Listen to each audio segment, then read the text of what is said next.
What's up everybody, my name is M Squared, and in this video I'm going to give you a walkthrough on how I use this Mpc 2000Xl.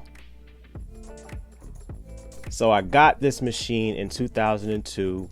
I got it with the internal zip drive already installed and the full memory expansion.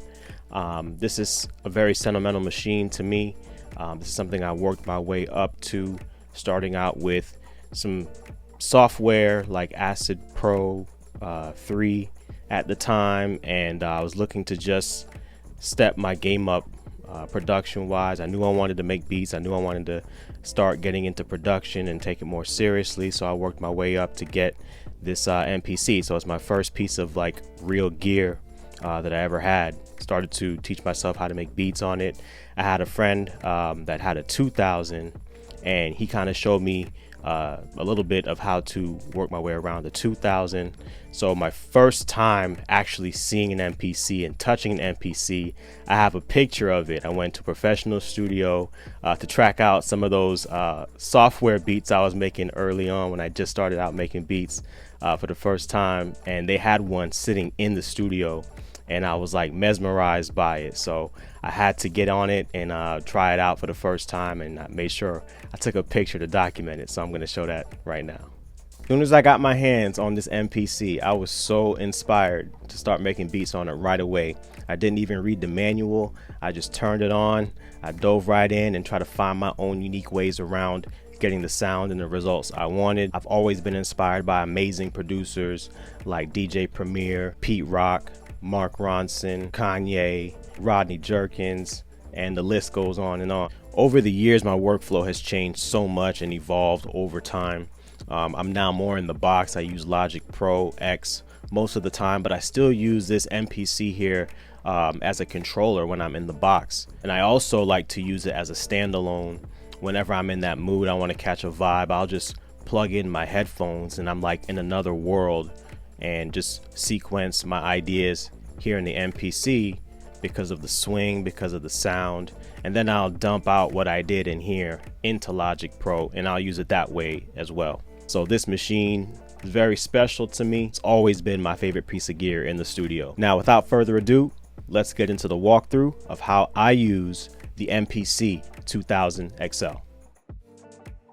Okay, the first thing to do is turn on the machine.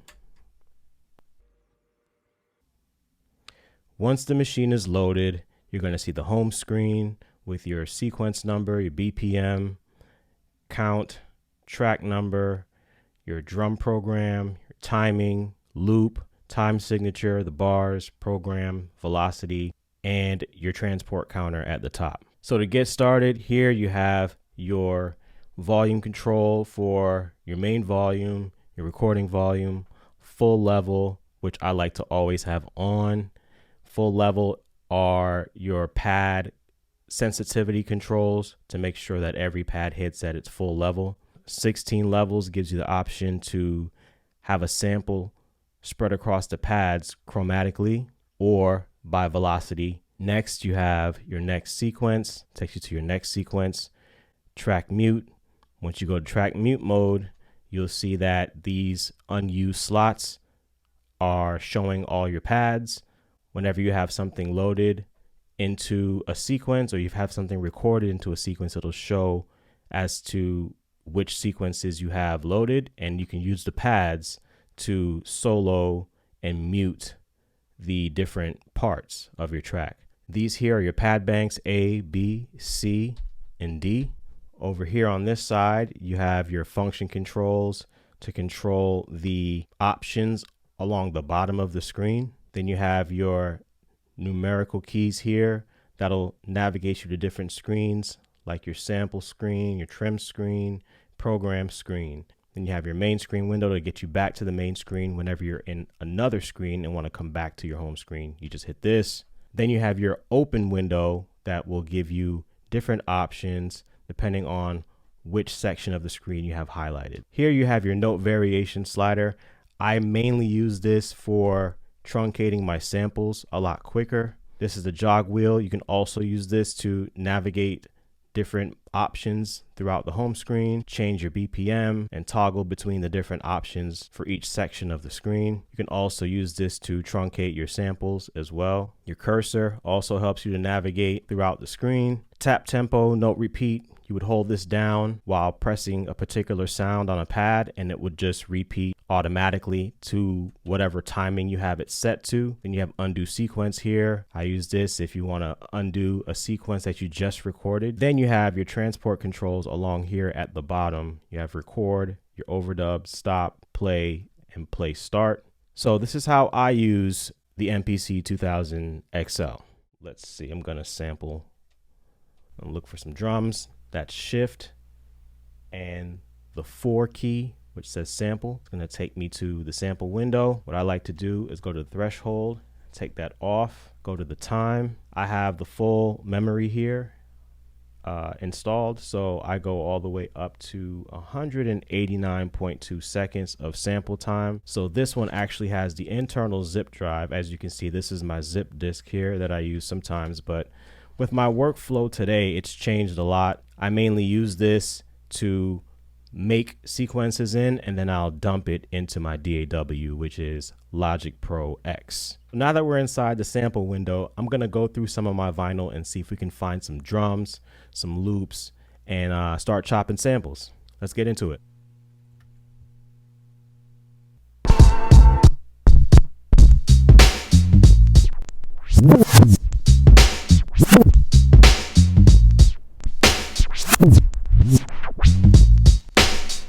Okay, so I like that snare. So what I would do here, it says name for the new sound. I would just name it something short. You could use the pads. As you can see here, they have different letters of the alphabet on the top of the pads. So I'll just call this SNR.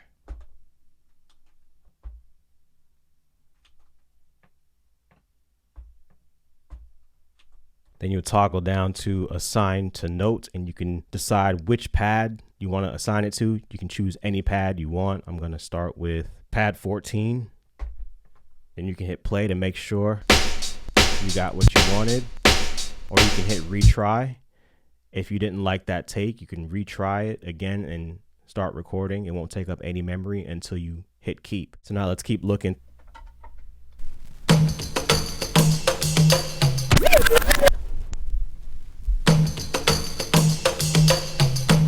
That.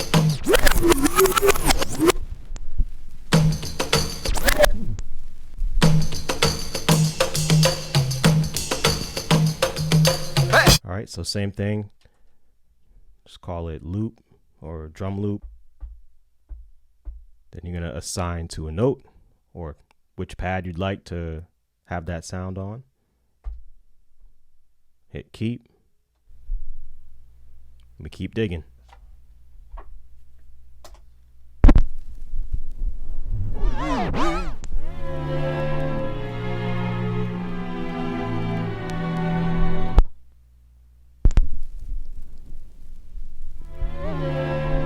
I like these strings.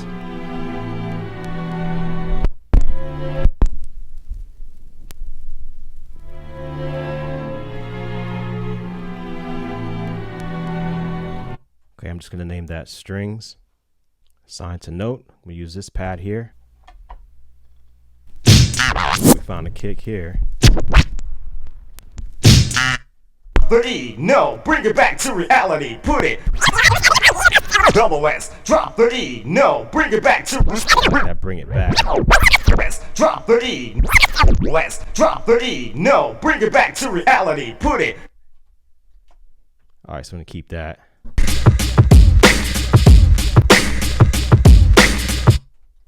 Take this as a loop. Here we go.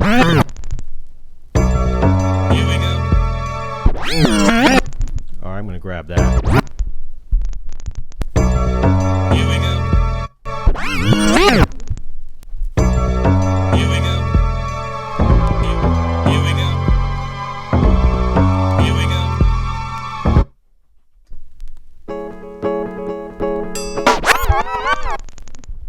I'm gonna grab that intro.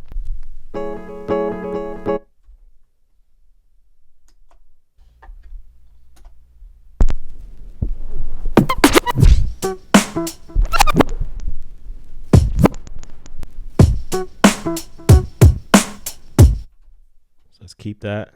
All right, I think we got all the elements that we need. So let's go back to the main screen.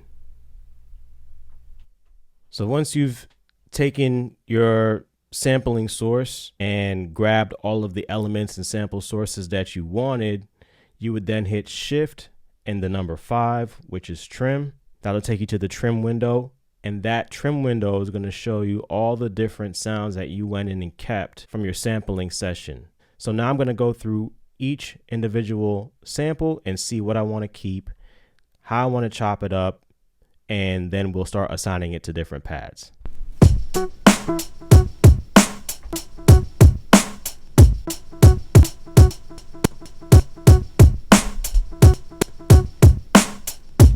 So as I mentioned earlier, I'm going to hold down the Shift key and use the note variation slider to navigate throughout the sample for my start and end points. This particular loop here has a couple different sounds I want. So what I like to do is I'll go up to where it says sound and where it says loop 3 and then hit the open window. That's going to give you another option for this sound. It's going to ask if you want to delete, convert, close, or copy it. I like to copy that sound since there's more than one sound in that particular sample that I like. So I'm going to copy that probably twice, because I think there's a kick, a snare, and a hat in that one loop. So I'll just grab that and copy it twice and just hit do it once you hit copy.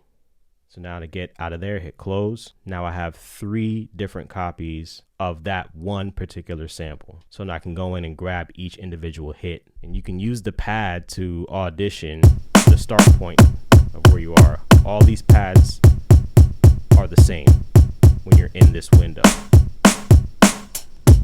I can actually go into where it says ST, which is the starting point here, highlight that, hit open window, and adjust the dial to the starting point of that particular sound.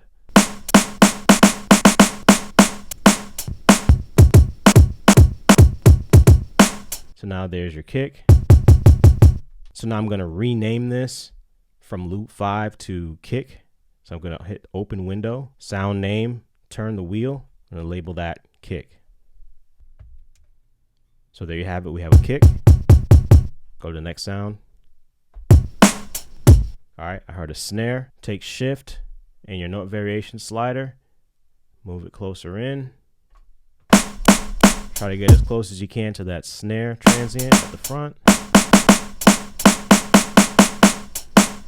All right, I like that. So I'm going to hit edit. Then I'm going to hit do it.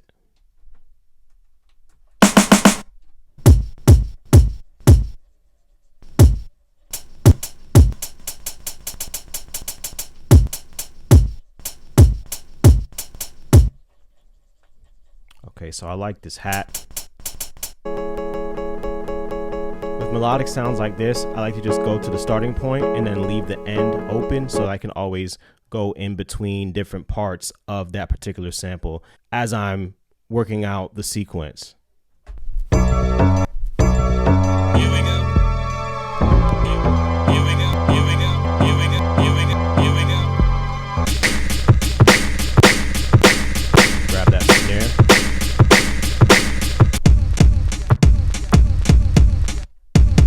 Like this vocal here. Bring it back to reality. Bring it back to reality. Bring it back to reality. Bring it back to reality. Bring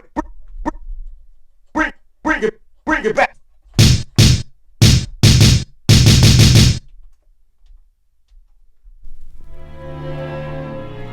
Like these strings.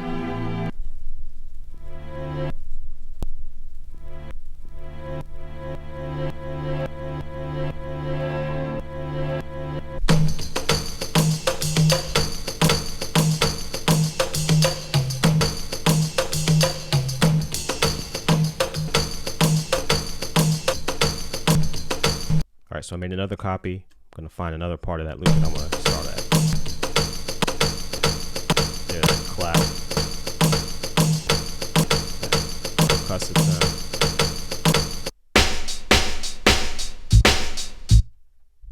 This one has a snare and a hat, so I'm going to copy this one also. So once I'm done chopping up all of my samples, I'm going to hit Shift and 6, which is program. This is where you can choose what sound you want on which pad. So that's what I'm going to do now. You're going to tap the pad you want and then cycle through with the wheel and select the sound that you want on that particular pad. So for example, this first pad is off. It's going to say off if there's no sound on it. Then you can cycle through what sound you want on that pad. You can audition it by hitting the pad each time. Next, I go to the parameters by hitting F2. I'm going to take the cursor and go over to where it says overlap. You have poly mode, which allows you to play multiple pads at the same time. No off will only play as much of the sample as you hit the pad. Mono will play the entire sample straight through. So let's go back to the assign window and place the kick here.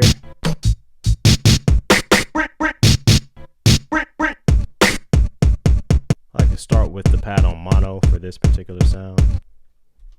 Back to assign. I want the snare on this pad.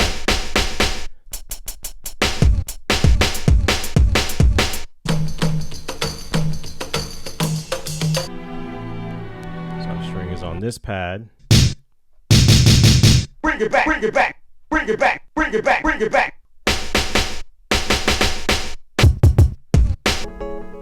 So within this parameters window, you can also take a sound and tune it down or up. So you take the wheel, make sure it's highlighted on tune here. As you can see, it's going down. Or you can go up. I'm gonna start here. All right. So it's looking like we have all our sounds where we want them. So now you're just going to hit the main screen and take you back to the home window. This is where you want to decide what BPM you want the track to be in. If you want to name your sequence, you can just go to sequence, hit open window and rename it. For now, just for the sake of the video, I'm just going to leave it as sequence 1. So now I'm going to choose my BPM that I want. Let's go with 90 BPM here. So now I'm going to go to the bars option where it says 2. I'm going to turn that up with the dial to 4 bars. Hit do it. So now you have 4 bars to sequence. All right, so I feel like recording the snare first.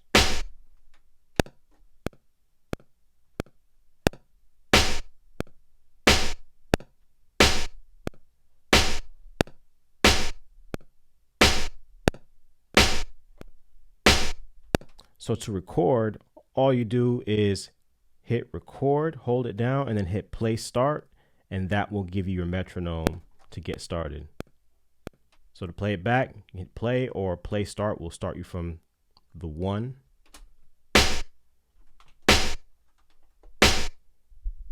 So that's our snare.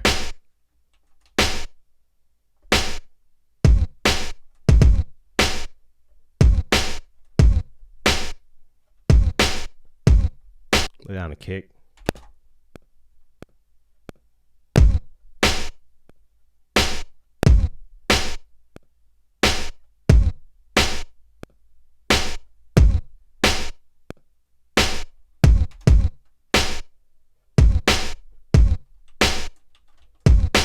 So again.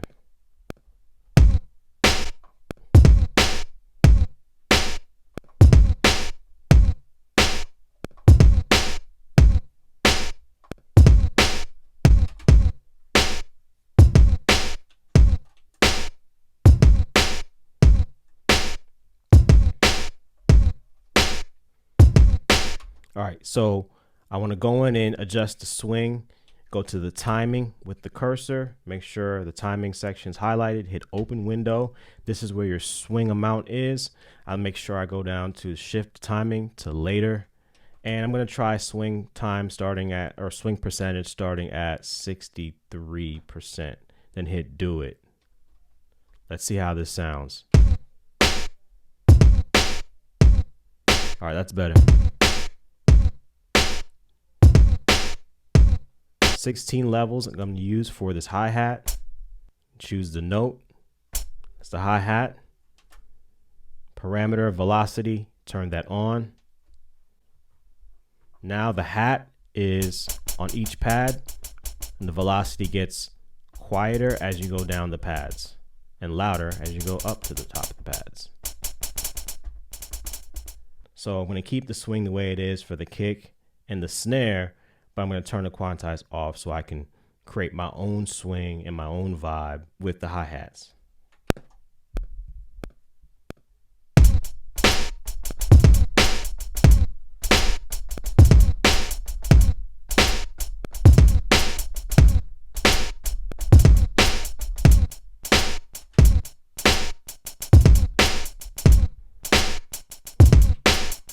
All right, that's what I was looking for. Hit 16 levels option off, just stop, hit 16 levels, and now it's off. I'm gonna work out something here with this loop.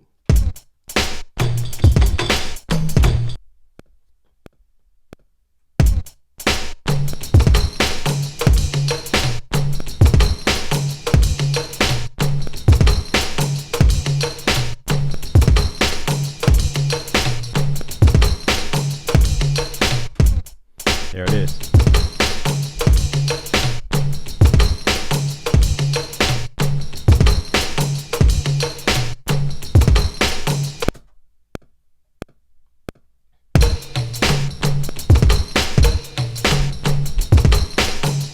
There we go.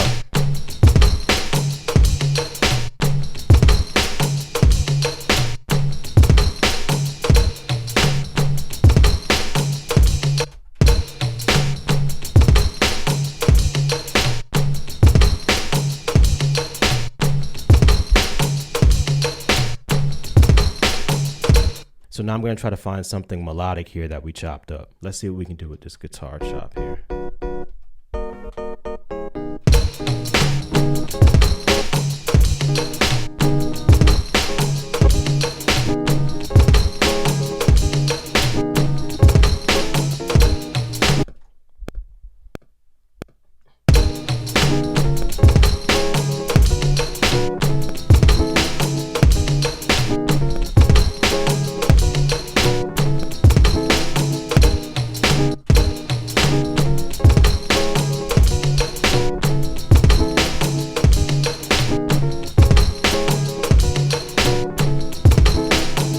All right, so now I'm going to go to the mixer window, Shift 7. So now that I'm in the mixer window, I can go in and adjust all my different levels of each individual sound.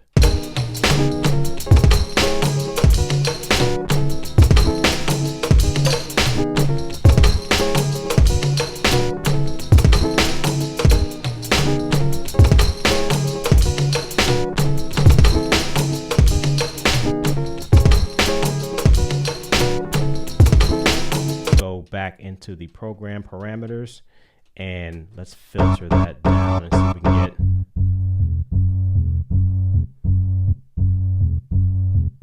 a nice bass sound from this filter. I'm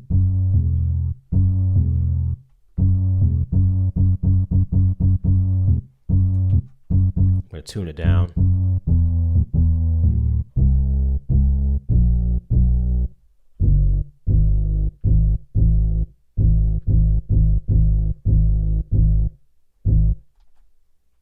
Back to the main screen, 16 levels.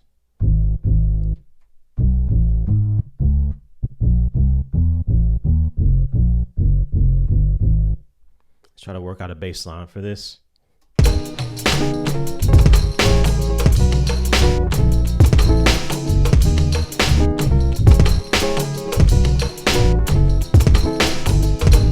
All right, let's record a bass.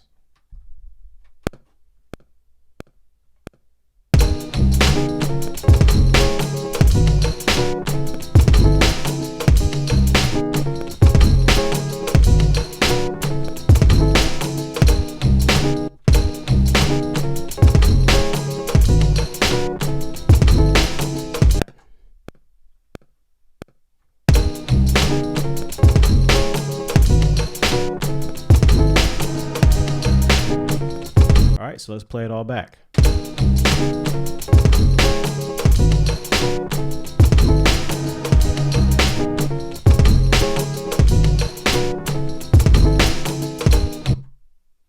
Now, once you're in the track mute window, you're going to see track 1 through 9 that you've recorded on all of these pads here along the bottom. So let's go ahead and play the track again. I'm going to show you how I utilize the track mute function.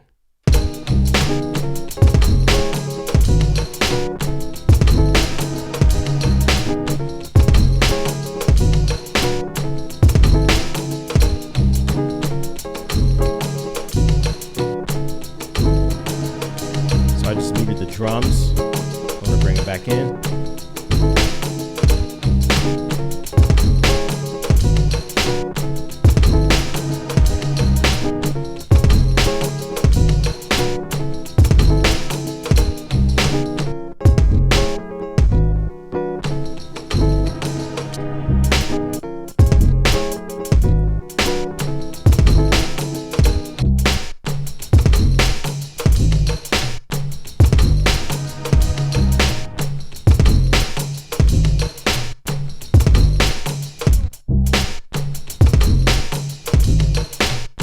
So then once I'm happy with the full track, I will then take it and dump a 2-track into Logic Pro, or I'll go and I'll solo each individual track and dump each individual track soloed so I have more control of each part. And that's how I use my Mpc 2000Xl.